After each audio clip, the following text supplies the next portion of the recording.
Chapter number 14 दी atmosphere, इसका topic था types of pollutant. तो उसमें से हमने थर्ड पॉइंट पढ़ना है nitrogen compounds. Nitrogen compounds actually में क्या होते हैं कि इनके ऑक्साइड्स, नाइट्रोजन कंपाउंड जो है वो पोल्यूटेंट काज नहीं करता, इसके ऑक्साइड्स जो है वो पोल्यूटेंट होते हैं, पोल्यूशन काज करेंगे। अब ये प्रोड्यूस कैसे होता है नाइट्रोजन ऑक्साइड, नाइट्रिक ऑक्साइड भी इसको कहते हैं, ठीक है। जो एयर में इलेक्ट्रिकल लाइटनिंग होती है, बिजली होती है, ठीक है, उससे क्या प्रोड्यूस होती है नाइट्रिक ऑक्साइड, तो वो एटमॉस्फेयर में ही रह जाती है, ठीक है। तो इस तरह से पहला पॉइंट है कि नाइट्रोजन कंपाउंड कहाँ से लिया हमने, इलेक्ट्रिकल लाइटनिंग इन एयर से। Naturally occurring oxide of nitrogen, mainly nitric oxide, are produced by the electrical lightning in air. Page number 126, second point. और कहाँ से प्रोड्यूस हो रही है, कंबस्शन ऑफ फॉसिल फ्यूल से। फॉसिल फ्यूल्स क्या है, dead plants and animals buried under the earth crust. अब कंबस्शन कहाँ पे हो रही है फॉसिल फ्यूल्स की, फॉसिल फ्यूल्स को हम कहाँ पे जलाते हैं, किन मशीन्स में, ऑटोमोबाइल्स में, ठीक है। जैसे बाइक हो गई तो उसके अंदर क्या है, हम लोग पेट्रोल का यूज कर रहे हैं ना, तो पेट्रोल की क्या हो रही है, कंबस्शन हो रही है, तो वहां से क्या प्रोड्यूस होगा, नाइट्रिक ऑक्साइड। इन थर्मल पावर स्टेशन में भी होगा, फैक्ट्रीज से भी, where huge amount of coal is burn, जहाँ पे बहुत भारी अमाउंट में कोयले को जलाया जाता है। Nitric oxide is form by the direct combination of nitrogen and oxygen. अब इसको हम लोग बनाते कैसे हैं, क्या है नाइट्रोजन, ठीक है, और ऑक्सीजन। नाइट्रोजन के कितने मॉलिक्यूल हैं, 2, ऑक्सीजन के भी कितने हैं, 2, तो क्या बनाएगा ये 2NO। तो इस तरह से क्या बना है नाइट्रिक ऑक्साइड। उसके बाद क्या है, नाइट्रिक ऑक्साइड ऑक्सीजन के साथ मिलकर क्या बनाएगी, NO2। ये क्या है, NO2, ऑक्सीजन 2 हो गए तो क्या बन गई है,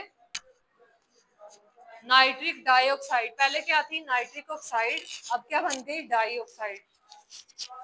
However, it quickly reacts with air to form nitrogen dioxide. NO2 is highly toxic gas.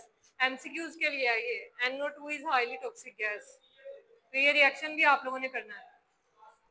Nitrogen in the air is normally unreactive.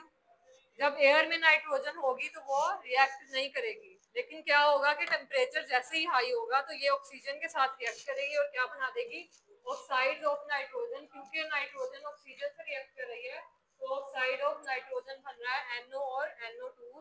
अब ये गैसेस क्या करेंगी, NO और NO2 एयर में जाएंगी और क्या बनाएंगी, पोल्यूटेंट्स। पोल्यूटेंट्स क्या होते हैं, ऐसे सब्सटेंस जो पोल्यूशन काज करते हैं, उन्हें क्या कहते हैं, पोल्यूटेंट्स। तो यहाँ पे हमारे पास कौन कौन से पोल्यूटेंट्स हैं, नाइट्रिक ऑक्साइड और नाइट्रिक डाइऑक्साइड। उसके बाद क्या है कि ऑक्साइड ऑफ नाइट्रोजन जो है वो कहाँ पे चले गए, एयर में। एयर में वाटर भी होता है, ठीक है, वाटर के साथ मिलेगा तो क्या बन जाएगी, एसिड रेन। देन फिर क्या करेंगे, अर्थ पे, अर्थ पे आएगी एसिड रेन, उससे क्या होगी, डैमेज हो जाएगा।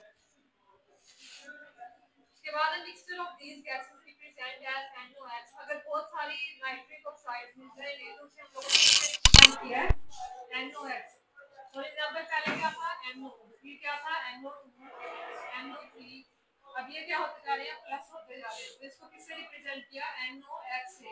x का मतलब है यहाँ पे कोई भी वैल्यू हो सकती है, 1000 तक भी हो सकती है, ठीक है, इसलिए उन्होंने x से इसको रिप्रेजेंट किया है। अब क्या करेंगे, लिंकर इन द एयर। अब ये मिक्सचर ऑफ गैसेस जो है वो एयर में चली गई है। कैसे गई है एयर में, ये ऑटोमोबाइल से गई है, chimney of the thermal power station. Thermal power station का होता है, इसको पता है, बताओ।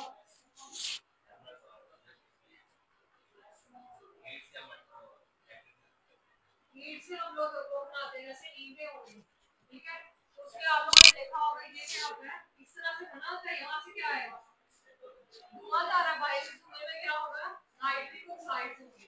अब वो नाइट्रिक ऑक्साइड क्या हो गया, एयर में चले गए, NO2 भी होगी, NO2 होगी। अब यहाँ पे क्या है, वाटर भी है। जब ये वाटर के साथ मिलेगी तो यहाँ पे रेन होगी जब, ठीक है, तो ये क्या करेंगे, नीचे आ जाएंगे, नीचे आके ये क्या होगी, अर्थ को डैमेज कर देगी, तो ये एसिड रेन बनती है।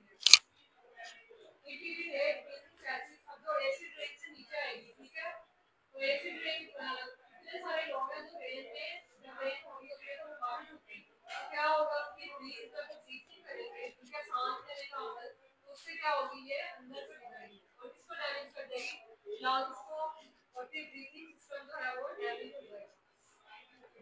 oxide form nitric acid combined with water happens in air. वही जो मैंने आप लोगों को बताया कि एयर में क्या होगी, मिक्स हो जाएगी और फिर एसिड रेन बन जाएगी. नाइट्रिक एसिड का कंपोनेंट ऑफ एसिड रेन यहाँ से इसके डिफाइन है. नाइट्रिक एसिड का कंपोनेंट ऑफ एसिड रेन, या मिक्सचर ऑफ these gases. ठीक है, मिक्सचर ऑफ these gases की जगह इसमें NO and NO2 डिफाइन करवा दूं आपको. Mixture of NO and NO2 represented as NOx entering air through automobile exhaust and chimney of thermal power station and factories which irritate nitric acid. These oxides form nitric acid combining with water vapor in air. Nitric acid is a component of acid rain. यहाँ तक कर लो. Nitric acid. ऊपर लिख लो define nitric acid. इसके अलावा इसमें से जो आप लोगों ने करना फर्स्ट पॉइंट क्या है, ये वाला. ठीक है, इसके ऊपर आप लोग लिख लो पॉइंट नंबर 1. उसके बाद यहाँ पे आप लोग ये दो रिएक्शन भी लिख सकते हो अगर शॉर्ट क्वेश्चन आ जाए. ठीक है, शॉर्ट है. ठीक है, इसको मार्क कर लो शॉर्ट के लिए. N2 plus O2 2NO आ जाएगा. यहाँ पे 2NO plus ऑक्सीजन 2NO. उसके बाद नीचे क्या है, नाइट्रिक एसिड की डिफाइन करनी है. Page number 127. Acid rain and it's effects. Acid rain का मतलब चल गया कैसे होती है. एक तो मैंने पहले बताया था कि फॉसिल फ्यूल्स कहाँ पे होते हैं, और यहाँ पे कौन कौन सी गैसेस निकलेंगी, SO3 और NO2. जब ये एयर में आएंगी, एयर में क्या चीज होती है, ऑक्सीजन. ऑक्सीजन के साथ मिल जाएंगे तो क्या बन गए, ऑक्साइड. अब यहाँ पे रेन हो रही है. ठीक है, रेन के साथ क्या होंगे, ये मिक्स हो जाएंगे NO, NO2 और SO3. अब ये क्या बन गई, एसिड रेन. जब ये नीचे आएगी तो ये क्या करेगी, अफेक्ट करेगी, हार्मफुल अफेक्ट करेगी. ठीक है, अब हमने वही अफेक्ट इससे पढ़ने हैं, एसिड रेन पढ़ना है. ठीक है, सबसे पहले burning of fossil fuels produce oxide of sulphur and nitrogen in air. Rain water converts SO2 into H2SO4. जब रेन वाटर के अंदर कौन सा फार्मूला होता है वाटर का, H2O. H2O किससे मिल रही है, SO2 से. तो क्या बन जाएगी, H2SO4. ठीक है, इसके अलावा क्या बनेगी, HNO2 and HNO3. Normal rainwater is weakly acidic because it consists of dissolved CO2 of the air. जो नॉर्मल रेन होती है, ठीक है, कुदरती बारिश, उसमें क्या होता है, कार्बन डाइऑक्साइड होती है. इसकी वजह से वो इतनी एसिडिक नहीं है. लेकिन जैसे ये वाली गैस ऐड होगी तो वो क्या बन जाएगी, acidic rain. But its pH is about 5.6 to 6 am to is very important. But rainwater on dissolving air pollutant become more acidic and its pH reduced to 4. पहले भी नहीं होती है, naturally अपनी रेन की 5.6 to 6 और फिर क्या हो जाएगी, एसिड रेन की 4 हो जाएगी. Acid rain is formed on dissolving acidic air pollutants such as sulfur dioxide, nitrogen dioxide by rainwater. अब यहाँ तक जो पैराग्राफ था इसकी हेडिंग में आप लोग लिख लो एसिडिक रेन. ऊपर यहाँ पे हेडिंग दे दो आपको एसिडिक रेन. ये लॉन्ग क्वेश्चन है.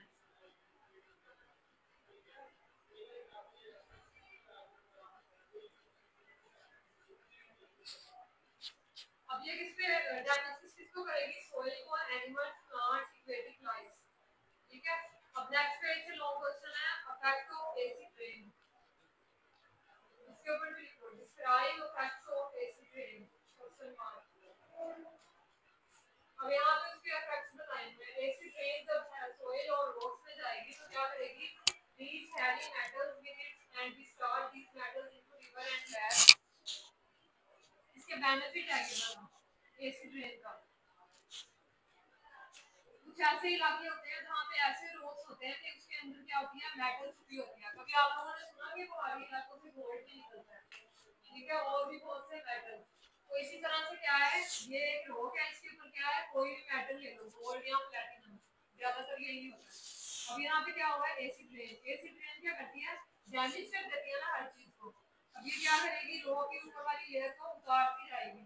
ठीक है, जिससे क्या होगा, नीचे वाला जो मेटल है वो दरिया में या समुद्र में बह जाएगा, ठीक है। फिर आगे से जो है वो उसको कैरी कर लेते हैं किसी भी डिवाइस से। तो ये इसका बेनिफिट है। AC plain on soil and rocks leach कैसे हैं ऊपर जाना। फ्रैक्सी बता रहे हैं, इसमें एडवांटेजेस भी हैं और डिसएडवांटेजेस भी, ठीक है, असरात हैं। हैवी मेटल्स कौन कौन से हैं, एल्युमिनियम, मरकरी, लेड और chromium. With its anti-star, these metals into river and lakes. अब ये वाटर जो है कौन यूज करेंगे, ह्यूमन बीइंग्स और ड्रिंकिंग पर्पसेस के लिए। अब these metals accumulate in human body। अब यहाँ से इसका डिसएडवांटेज है, एक तो ये फायदा है ना अगर इसको अलग कर ले तो। अब क्या है डिसएडवांटेज, कि जो लोग वो पानी पीते हैं समुद्र और दरिया का, लैक्स और रिवर में से, अब वो क्या करेंगे, उनको तो नहीं पता ना इस पानी के अंदर मैटर है, तो वो लोग इसको ड्रिंक करेंगे। नहीं आप लोगों ने हेडिंग नहीं दी, मैं वैसे ही बता रही हूँ। इसका एक एडवांटेज ये है, ठीक है। अब ये डिसएडवांटेज बता रहे हैं। These metals accumulate in human body to a toxic level। Toxic इसे कहते हैं जहरीला। ये मेटल ह्यूमन बॉडी में जाके क्या बन जाते हैं, जहर की तरह बन जाएंगे, टॉक्सिक लेवल तक चले जाएंगे। On the other hand aquatic life कौन सी होती है, फिशेस वगैरह जो है वो भी क्या करेंगी, पानी पीती है ना, वो भी अंदर ही रहती है, तो उसमें उनके ऊपर भी इसका असर होगा मेटल्स का। Especially high concentration of aluminium ion clogs the fish gills। aluminium ion जब ज्यादा होगी मेटल पानी में तो फिश के गिल्स को क्या कर देगी, अफेक्ट कर देगी। फिश गिल्स कौन से होते हैं, ये वाले, ठीक है। तो ये क्या है, गिल्स है फिश के, तो इसको क्या कर देगी, डैमेज करना शुरू हो जाएगी। क्लोग का मतलब होता है damage. Because suffocation and ultimately death होगी, जिसकी वजह से suffocation होगी। suffocation कहते हैं सांस का मुश्किल, सांस लेने में मुश्किल होना, ठीक है। तो क्या हो जाएगी, उस फिश की डेथ हो जाएगी। ये पहला फैक्ट था। उसके बाद सेकंड है, एसिड रेन फिश को अटैक करती है कैल्शियम कार्बोनेट को, जो कहां पे होते हैं, मार्बल्स में। मार्बल्स और limestone of buildings and monuments. Monuments कहते हैं हिस्टोरिकल बिल्डिंग्स, जो तारीखी इमारत है पहले वक्त की।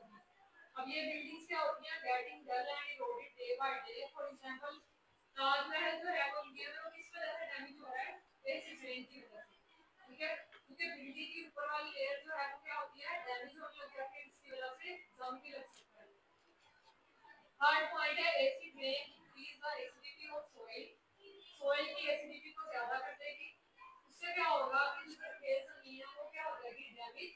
जहां पे पहले पौधे और फसलें वगैरह उगाई जाती है वहां पे कुछ भी नहीं उग सकता, क्योंकि वो एसिड का ज्यादा होना। Acid rain increases the acidity of soil. Many crops and plants cannot grow properly in such soil. It also increases the toxic metals in the soil that poison the vegetation। कहते हैं सब्जियां उगाना, उसको भी क्या कर देगी, रोक देगी, जिससे सब्जियां भी निकलेंगी ना फसलें। Even all trees, जो पहले वक्तों के जो दरख्त थे वो भी क्या होंगे, इससे अफेक्ट होंगे। किस वजह से, एसिडिटी ऑफ सोइल से। पहले जो होती है वो क्या होती है, नॉर्मल एसिड होता है, ठीक है, सोइल का। लेकिन एसिडिटी किसे कहते हैं, एसिड का ज्यादा होना। तो एसिडिटी ऑफ सोइल जब हो जाती है तो उससे अफेक्ट करेगी वेजिटेशन और growth. Their growth is retarded. Retarded का मतलब होता है रुक जाना। देन गेट ड्राई, फिर क्या होगी, सोइल ड्राई हो जाएगी। और फिर ड्राई का मतलब है कि कुछ भी नहीं उग सकता उसको, ठीक है। फोर्थ पॉइंट है acid rain directly damage the leaves of trees and plants, limiting their growth. उनकी ग्रोथ को कम कर देगी। अब जितनी ज्यादा डैमेज की सेवेरिटी कहते हैं शिद्दत, जितना ज्यादा डैमेज हुआ है उतनी प्लांट की ग्रोथ क्या हो जाएगी, हैम्पर्ड कहते हैं बढ़ना बढ़ना, ठीक है। मतलब जहां तक वो उगा हुआ है ना वहीं तक करेगा हैम्पर्ड।